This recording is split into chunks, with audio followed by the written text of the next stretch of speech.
Welcome to V3 news లక్ష్యం సమాజేతం. నేను మహేష్. వార్తలోని ముఖ్యాంశాలు. రైతుల సంక్షేమానికి సీఎం కేసీఆర్ ఎంతో కృషి. రైతు రాజు కావాలన్నదే లక్ష్యమన్న మంత్రి సత్యవతి.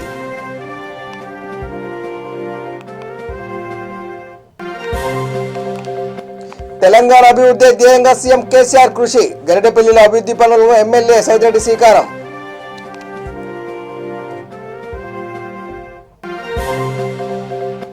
రాజకీయాల కోసం కుల మతాలను వాడుకుంటున్న బాబు, దేవుళ్లను కూడా విడిచిపెట్టడం లేదన్న మంత్రి కొడాలి నాని.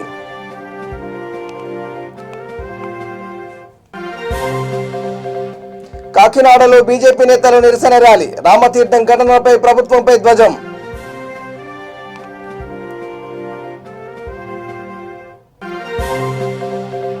అనంతపురంలో జోరుగా నాటుసారా తయారీ కేంద్రాలు. గుడిబండలో తయారీ కేంద్రాలపై పోలీసులు మెరుపుదాడి.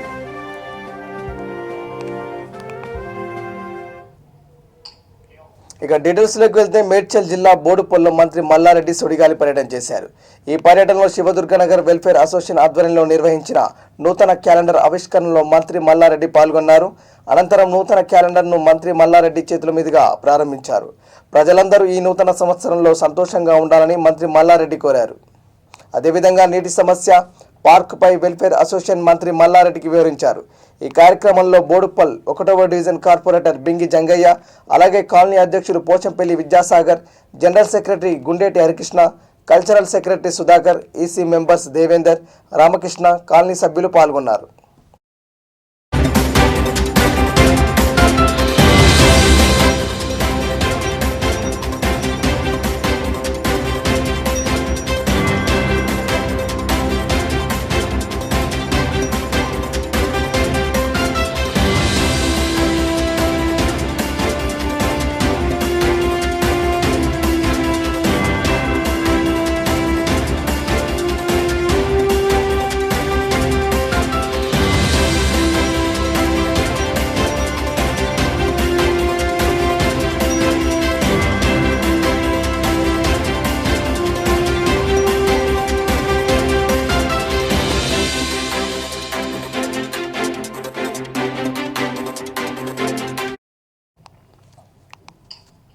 రైతుల సంక్షేమమే ధ్యేయంగా సీఎం కేసీఆర్ పనిచేస్తున్నారని మంత్రి సత్యవతి రాథోడ్ అన్నారు.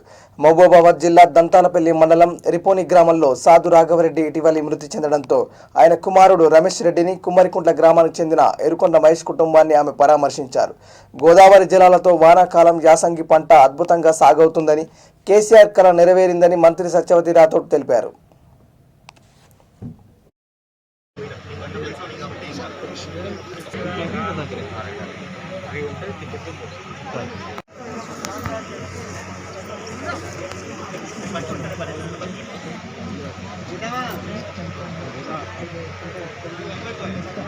దంతాలపల్లి మండలానికి రావడం జరిగింది. చాలా సంతోషంగా ఉంది.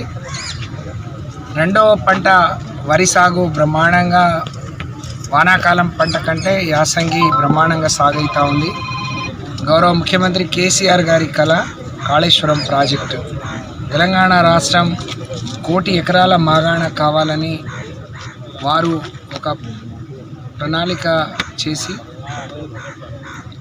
ఈ ప్రాంతంలో 2 పంటలు పండుతాయా అని, ఒక పంటకు కూడా ఇబ్బంది పడే పరిస్థితి నుంచి 2006 మేము జెడ్పీటీసీగా వచ్చినప్పుడు మొదటిసారి ఈ మండలానికి నేను అప్పుడు వచ్చాను.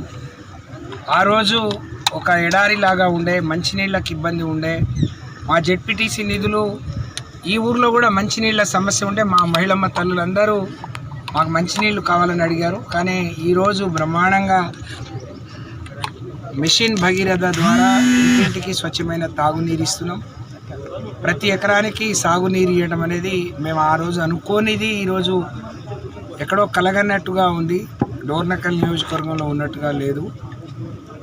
తెలంగాణ వస్తే ఏమొస్తుందని అడిగిన ప్రతి ఒక్కరికి తెలంగాణ వస్తే ఏమొచ్చిందనే దానికి మా డోర్నకల్ నియోజకవర్గం ఒక పెద్ద ఉదాహరణ అని చెప్పి నేను ఈ సందర్భంగా తెలియజేస్తున్నాను. డోర్నకల్ నియోజకవర్గానికి సంబంధించి స్టేజ్ 1, స్టేజ్ 2 ఎస్ఆర్ఎస్పి ద్వారా పాత 4 మండలాలు, కొత్తగా ఏర్పడ్డ 2 మండలాలు, 6 మండలాలు కలుపుకొని ఆఖరి ఆయకట్టు వరకు నీళ్లు తీసుకెళ్లే మరి కార్యక్రమాలని చాలా ముమ్మరంగా చేపడతా ఉన్నాం. ప్రతి చెరువులకు ఓటీలను ఇస్తున్నాం. ప్రతి చెరువును లైనింగ్ చేసి మోడరేషన్ చేసి ఎక్కడ నీటి వృధా కాకుండా కాళేశ్వరం అంటే ఎస్ఆర్ఎస్పి పేరుకు మాత్రమే కానీ ఇప్పుడు వచ్చే నీళ్ళని కాళేశ్వరం ద్వారా మాత్రమే వస్తున్నాయి. సో డోర్నకల్ నియోజకవర్గానికి సాగునీరు తాగునీరు తీసుకురాగలమా అని ఆలోచించిన మేము ఈరోజు తీసుకొచ్చి ప్రజలకు అందిస్తూ ఉంటే చాలా బ్రహ్మాండంగా అందులో మేము భాగస్వాములు అయినందుకు బ్రహ్మాండంగా చాలా సంతోషంగా ఉంది. డోర్నకల్ నియోజకవర్గం నేను ఆ రోజే చెప్పాను, గౌరవ శాసనసభ్యులు రెడ్డి నాయక్ గారు, పార్లమెంట్ సభ్యులు కవిత గారు, మంత్రిగా నేను ఉన్నాను. ఒక రకంగా ఈ నియోజకవర్గ ప్రజల అదృష్టం మేమందరం ఒక పార్టీలో ఉండడం. తెలంగాణ అభివృద్ధి ధ్యేయంగా సీఎం కేసీఆర్ పనిచేస్తున్నారని ఎమ్మెల్యే శానంపూడి సైదిరెడ్డి తెలిపారు. సూర్యాపేట జిల్లా గరడపల్లి మండలంలోని పర్యటించిన ఆయన ఎంపీపీ పెండెం సుజాత శ్రీనివాస్ గౌడ్తో కలిసి పలు అభివృద్ధి పనులకు శ్రీకారం చుట్టారు. సీఎం కేసీఆర్ ఎన్నికల్లో ఇచ్చిన హామీలను నెరవేరుస్తున్నారని కొనియాడారు. దేశానికి ఆదర్శంగా తెలంగాణ రాష్ట్రాన్ని అభివృద్ధి చేస్తున్న గొప్ప వ్యక్తి సీఎం కేసీఆర్ అని ఎమ్మెల్యే శానంపూడి సైదిరెడ్డి కొనియాడారు.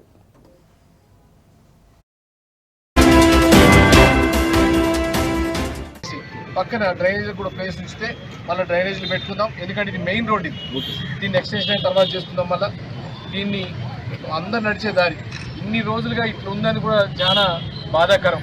దీంతో పాటు మన పోలీస్ స్టేషన్ కనుక లైన్ చేంజ్ కూడా చెప్పినాం, చిన్న ఎస్టిమేషన్ ఉంటుంది, దాన్ని కూడా తొందరలో చేపిస్తా.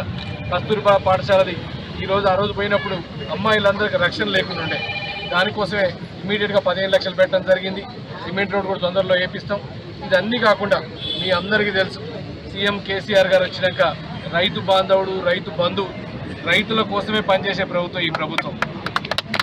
దాంట్లో భాగంగా మొన్ననే మీరు చూసిన వార్తలలో ముఖ్యమంత్రి గారిని అడగడం జరిగింది, సార్ మాకు నీళ్ళు ఇంకా కిందికి కావాలా, కొన్ని మండలాలకు కావాలా, అయితే అట్లా పోవాలంటే ఇక్కడ కూడా మొత్తం కాలువలకు లైనింగ్ కావాలి నాకని చెప్పిన. దాంట్లో భాగంగా ముక్త్యాల మేజర్ అయితేంది, జానపాడ అయితేంది, ఎన్ఎస్ఎల్బిసి అయితేంది, వీటన్నిటికి కూడా మొత్తానికి కంప్లీట్ లైనింగ్ వేయడానికి, షట్టర్స్ పెట్టడానికి, బ్రిడ్జీలు వేయడానికి 270 కోట్ల రూపాయలు శాంక్షన్ అవుతా ఉన్నాయి.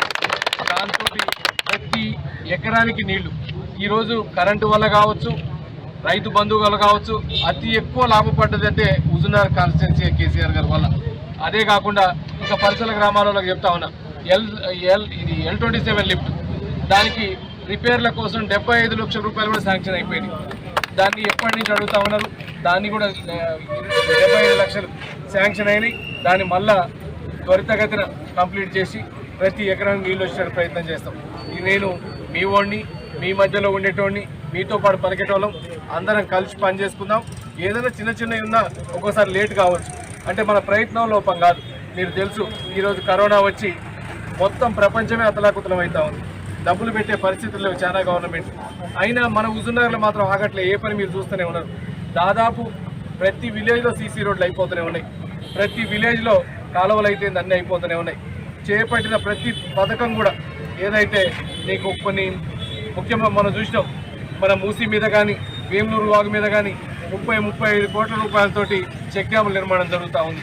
అంటే ప్రతి నీటి బొట్టు మనం వాడుకునే విధంగా మన కాంచి పోకుండా చేస్తూ ఉన్నాం.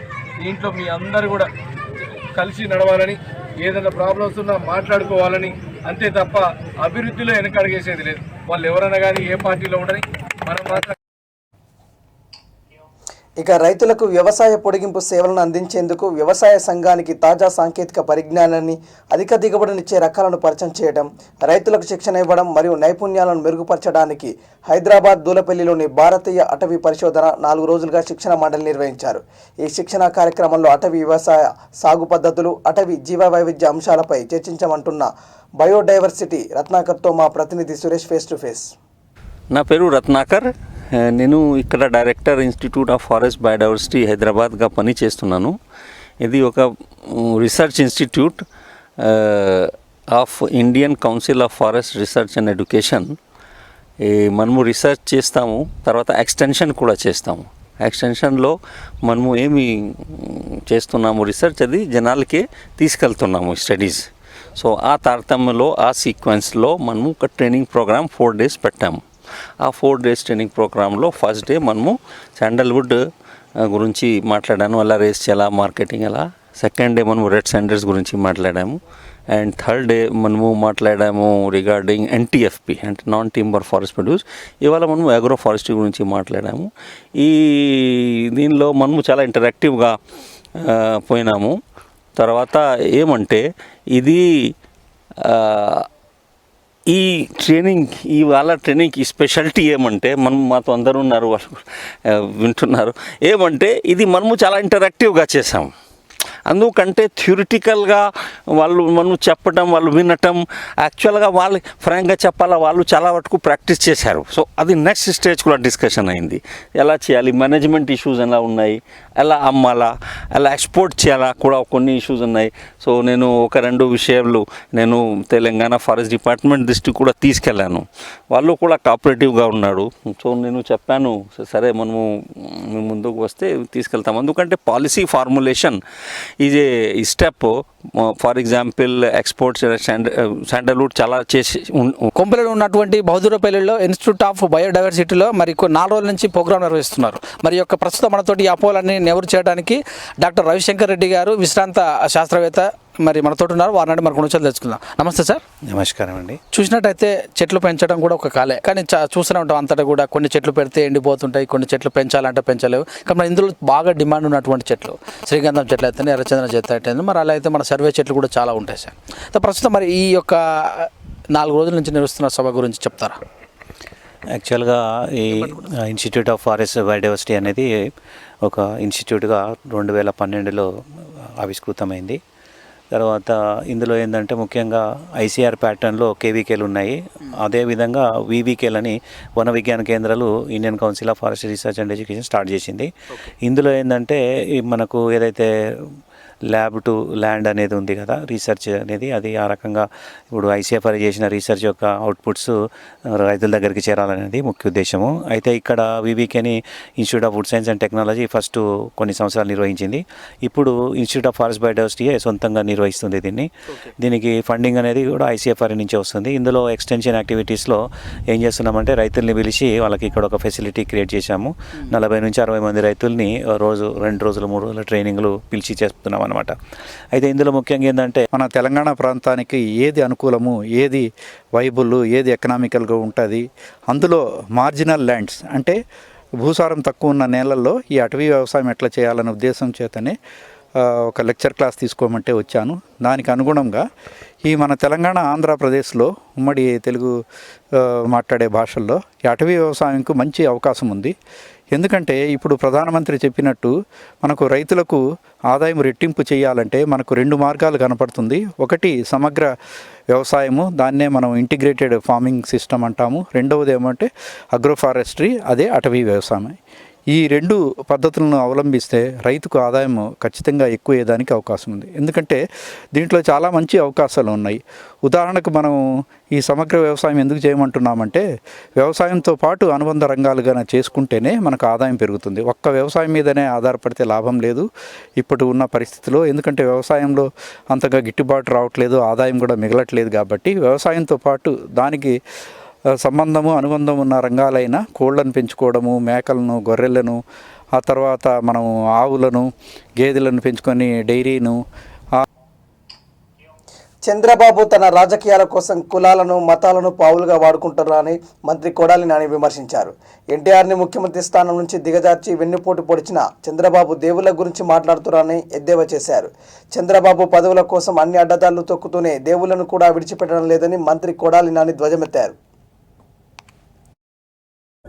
మా కులదైవం వెంకటేశ్వర స్వామి కాబట్టి హిందువులంతా నాకు ఓటేయండి అని చెప్పి ఒక రాజకీయాల్లో కూడా కులాలనే, మతాలనే, దేవుళ్ళనే అడ్డం పెట్టుకుని బతకొచ్చు అన్నటువంటి పరిస్థితికి చంద్రబాబు నాయుడు దిగజారిపోయాడు. ఈ రాష్ట్రంలో ఏ వ్యక్తి అయినా వాళ్ళకి నమ్మినటువంటి దేవుణ్ణో, నమ్మినటువంటి మతాన్నో తప్పకుండా ప్రార్థించుకునేటువంటి అవకాశం రాజ్యాంగం కల్పించింది. ఏ దేవుణ్ణైనా మనం ఫలానా మంచి జరగాలి, మాకో లేకపోతే మా కుటుంబ సభ్యులకో, నేను పరిపాలించేటువంటి రాష్ట్రానికో బాగుండాలని చెప్పి దేవుణ్ణి కోరుకుంటాం. ఒక గుడికి వెళ్ళినప్పుడు ఒక దేవుణ్ణి కోరుకుంటాం.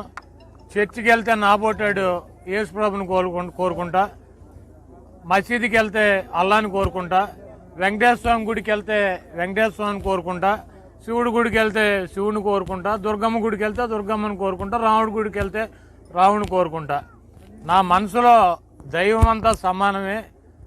దేవుళ్ళు అనేవాళ్ళు ఒక భక్తితో మనం ఆరాధించినప్పుడు మనకి మంచి జరుగుద్ది అనేటువంటి నమ్మకమే దేవుడు. ఏ దేవుణ్ణి నేను పూజించినా కూడా నేను ఏ గుడికి వెళ్తే ఆ గుడిలో ఉన్నటువంటి దైవాన్ని నేను కోరుకుంటా. అంతేగాని మసీదుకి వెళ్ళి హిందూ దేవుళ్ళనో లేకపోతే చర్చికి వెళ్ళి అల్లానో లేకపోతే హిందూ దేవాలయాలకు వచ్చి. ఏపీలో టీడీపీ అధినేత చంద్రబాబు, లోకేష్ ఇద్దరు కలిసి విగ్రహాలు ధ్వంసం చేసేందుకు కుట్రలు చేస్తున్నారని ప్రభుత్వ వైపు శ్రీకాంత్ రెడ్డి విమర్శించారు. ఎన్టీఆర్ను వెన్నుపోటు పెడిచిన వ్యక్తి విగ్రహాలను ధ్వంసం చేయడంలోనూ వెనుకాడాడని చెప్పారు. ప్రభుత్వం చేసే సంక్షేమ కార్యక్రమాలను అడ్డగిస్తూనే కుల మతాలతో నీచ రాజకీయాలు ప్రోత్సహిస్తున్నారని ఆరోపించారు. ప్రతి ఒక్కరి గుండెల్లో 30,70,000 మందికి హౌస్ పట్టాలు ఇస్తున్నటువంటి సమయాన అనేక సార్లు కోర్టుకు పోయి అడ్డుకోవడమే కాకుండా వాళ్ళ చేతగాక లాస్ట్కు ఇచ్చేస్తున్నారనే దురుద్దేశంతో భయపడి ఎక్కడ చూసినా పల్లెలలో పండగ వాతావరణం నెలకొనుంది. పట్టణాలలో అయితే కనుక మాకు జగనన్న ఇల్లు ఇస్తున్నాడు, మాకు స్థలం ఇచ్చాడు, ఆ స్థలానికి కావాల్సిన మౌలిక వసతుల కోసం అప్పుడే డబ్బులు రిలీజ్ చేస్తున్నాడు, టెంపరీగా అక్కడ ఉండేటువంటి దాని నీటి సదుపాయాలు కల్పించి పనులు కల్పించే విధంగా ఫండ్స్ రిలీజ్ చేస్తున్నాడు అని చెప్పి ప్రజలలో సంతోష భావన ఉన్నప్పుడు రామతీర్థము అటువంటి సంఘటన, రాజమండ్రిలో సుబ్రహ్మణ్య స్వామి గుడిని దానిపైన తీసుకొచ్చినటువంటి పరిస్థితి. ఇవన్నీ చూస్తున్నప్పుడు ఏదైతే ప్రభుత్వం మంచి కార్యక్రమం తలపెట్టిందో, ఏదైతే ప్రజల గుండెల్లో నిలిచిపోయేటువంటి కార్యక్రమం మొదలవుతుందో ఆ రోజు ముందు రోజు ఏదో ఒక రోజున ఆలయాల జోలికి పోతున్నారు అంటే ఇది ఒక పక్క ప్రణాళికతో చంద్రబాబు నాయుడు ఒక టీంని ఏర్పాటు చేసి చేయిస్తున్నట్టుగా స్పష్టంగా ఇక్కడ కనిపిస్తోంది. మరి ఇలాంటి పరిస్థితులలో చంద్రబాబు నాయుడు గారు అధికారంలో ఉన్నప్పుడు ఆదోనిలో కానీ రాయచూట్లో కానీ మతక సంఘం సృష్టించి పోలీసుల ద్వారా వందలాది మంది కేసులు పెట్టించలేదా? ఆయన హాయంలో ఎన్ని గుళ్ళు కూల్చివేశాడు? ఆయన హాయంలో దాదాపుగా విజయవాడలో ఒక నగరంలోనే 46 ఆలయాలు కూల్చినటువంటి వ్యక్తి చంద్రబాబు నాయుడు గారు. ఈయన క్షమాపణ చెప్తాడా? అదే రకంగా ఒక రాయచూట్లో ఎంతో ప్రసిద్ధి చెందినటువంటి సాయిబాబా ఆలయాన్ని ధ్వంసం చేశారు, విగ్రహాన్ని ధ్వంసం చేశారు. మరి ఆ రోజు రాజకీయాలకు వాడుకోలేదే? మరి ఆ రోజు ధ్వంసమైందని నైతిక బాధ్యత వహిస్తావా? ఆ రోజు ఎవరు తప్పు చేశారో వాళ్ళని అరెస్ట్ చేయండి అన్నటువంటి మాట మేము మాట్లాడాం, కానీ మా స్వార్థం కోసం రాజకీయాలు చేసుకోవాలన్నటువంటి దురుద్దేశం అప్పుడు మాకు ఎప్పుడు కలగలేదు. ఎస్, దేవతల విగ్రహాలు కానీ దేవాలయాలలో ఎవరు జోలికి పోయినా వాళ్ళు కఠినంగా శిక్షించాలనే కోరుకుంటున్నాం. అటువంటి వాళ్ళు క్షమాపణ కూడా అవసరం అనుకుంటే పోలీస్ చట్టాలలో ఒక గ్యాంగ్గా ఏర్పడి చంద్రబాబు నాయుడు గారు లోకేష్ ప్రోద్బలంతో జరుగుతుంది అన్నటువంటి మాకు స్పష్టమవుతుంది. అటువంటి వాళ్ళని ఎన్కౌంటర్ చేసినా తప్పు లేదని చెప్తున్నాను. పోలీసులు కూడా బాగా ఆలోచన చేసి ఇటువంటి దుష్ట శక్తులు, ఎందుకంటే చంద్రబాబు నాయుడు గారు ప్రతిపక్షంలో ఎప్పుడున్నా కూడా ఇటువంటివి లేపుతాడు ఆయన. రాష్ట్రంలో మహిళల సాధికారతకు పెద్దపీట వేస్తున్న ప్రభుత్వం దశల వారీగా జగనన్న మహిళా మార్టు ప్రత్యేక వాణిజ్య కేంద్రాల ఏర్పాటు శ్రీకారం చుట్టింది. దీంట్లో భాగంగా కడప జిల్లా పులివెందులలో ఈ మహిళా మార్టును ఎంపీ అవినాష్ రెడ్డి ప్రారంభించారు. మహిళలు తయారు చేసే ఉత్పత్తులను అతి తక్కువ ధరలకే నేరుగా విక్రయాలు జరిగేలా ఈ కేంద్రాలను ఏర్పాటు చేశారు. మార్కెట్ ధరలకు చౌకగా వీటిని ఈ మార్టులో ఏర్పాటు చేశారు.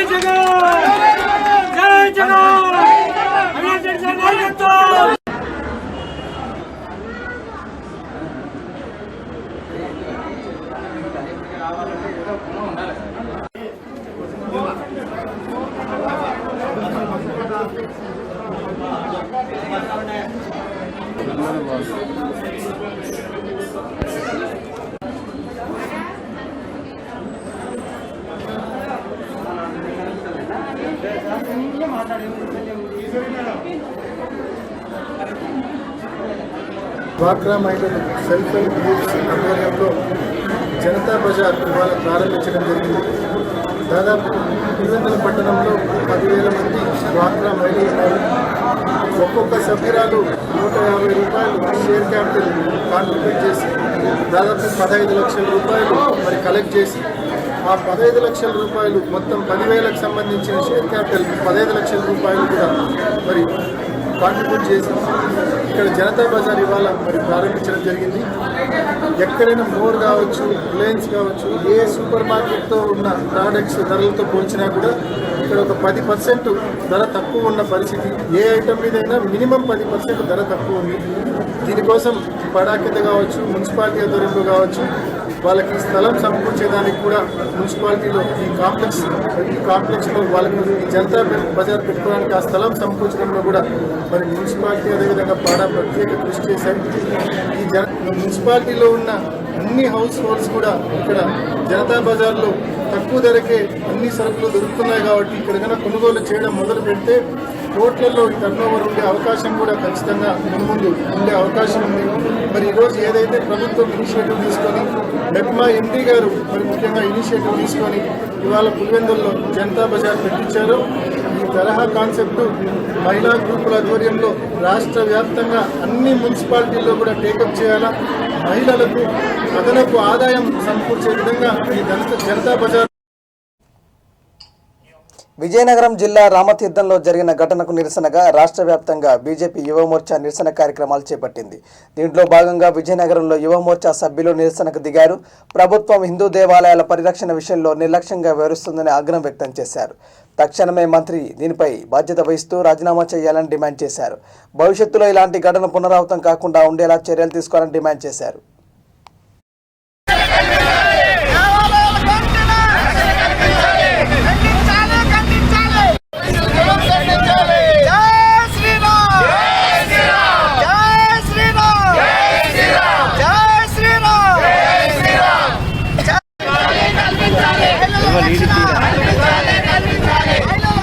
నా పేరు తాడింగ్ సునీత, పాలకొండ అసెంబ్లీ కన్వీనర్, మహిళా మోర్చా సెక్రటరీ, స్టేట్ సెక్రటరీ. ఈరోజు విజయనగరం జిల్లా నెల్లిమర్లో జరిగినటువంటి రామతీర్థంపై వారం రోజులు అవుతున్నా సరే ప్రభుత్వం ఎటువంటి చర్య కూడా తీసుకోవట్లేదు. ఇంతవరకు కూడా ఎవరు కూడా దాన్ని కన్నెత్తి కూడా చూడట్లేదు.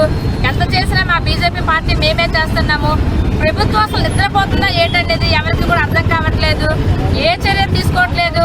ఈరోజు రాముని వాడి విగ్రహం తలనే పగలగొట్టినా కూడా ఎవరు కూడా ఖండించట్లేదు. ఇలాగే చాలా దేవాలయాలపై చేతులు వెనకొట్టడాలు, తల వెనకొట్టడాలు జరుగుతుంది. ప్రభుత్వం వీటిని ఖండించకుండా వాళ్ళ ఇంట్లో వాళ్ళు నిద్రపోతున్నారా? ఈ సీఎంలు ఎందుకు, ఎంపీలు ఎందుకు, ఎమ్మెల్యేలు ఎందుకు వాళ్ళ ఇంట్లో ఏమైనా పనులు చేసుకుంటూ ఉంటున్నారా? ఒక దేవాలయాలపై జరిగిన దాడుల్ని వీళ్ళు ఖండించకపోతే రేపు పొద్దున ప్రజల పట్ల వీళ్ళు ఎటువంటి సమస్యలైనా క్లియర్ చేయగలరా అని మా బీజేపీ నిరసన చేస్తున్నాము.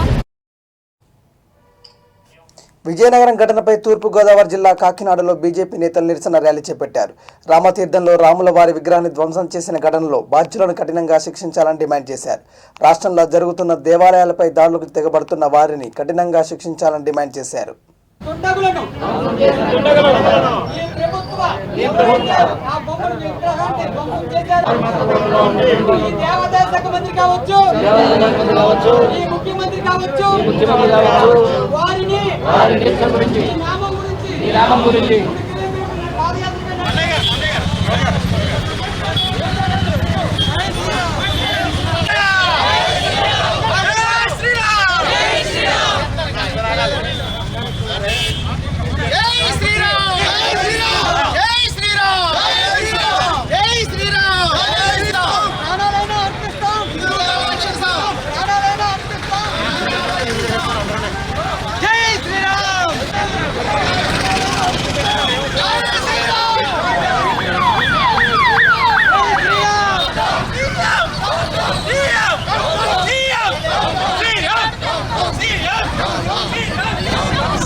అనంతపురం జిల్లాలో నాటుసారా తయారీ కేంద్రాలు జోరుగా సాగుతున్నాయి. గతంలో ఎన్నడూ లేని విధంగా శివారు ప్రాంతాల్లో గుట్టుగా వీటిని నిర్వహిస్తూ నాటుసారాను తయారు చేస్తున్నారు. గుడిబండ ప్రాంతంలో నిర్వహిస్తున్న తయారీ కేంద్రంపై పోలీసులు దాడి చేసి నాటుసారాను ధ్వంసం చేశారు. ఎవరైనా నాటుసారాను తయారు చేస్తే చర్యలు తప్పవని హెచ్చరించారు.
బులెటిన్ ముగించే ముందు హెడ్లైన్స్ మరోసారి.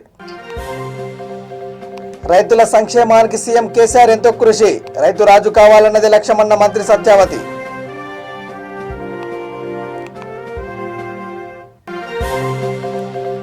తెలంగాణ అభివృద్ధి ధ్యేయంగా సీఎం కేసీఆర్ కృషి, గరిడపల్లిలో అభివృద్ధి పనులకు ఎమ్మెల్యే సైదిరెడ్డి శ్రీకారం.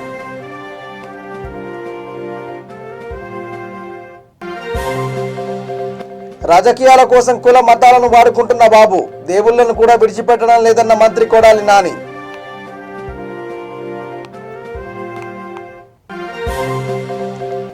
కాకినాడలో బీజేపీ నేతలు నిరసన ర్యాలీ, రామతీర్థం ఘటనలపై ప్రభుత్వంపై ధ్వజం.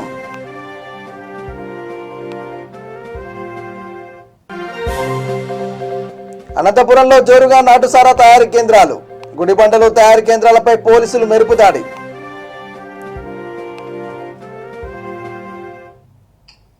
ఇవి bulletin updates. Keep watching V3 news. లక్ష్యం సమాజహితం. నమస్కారం.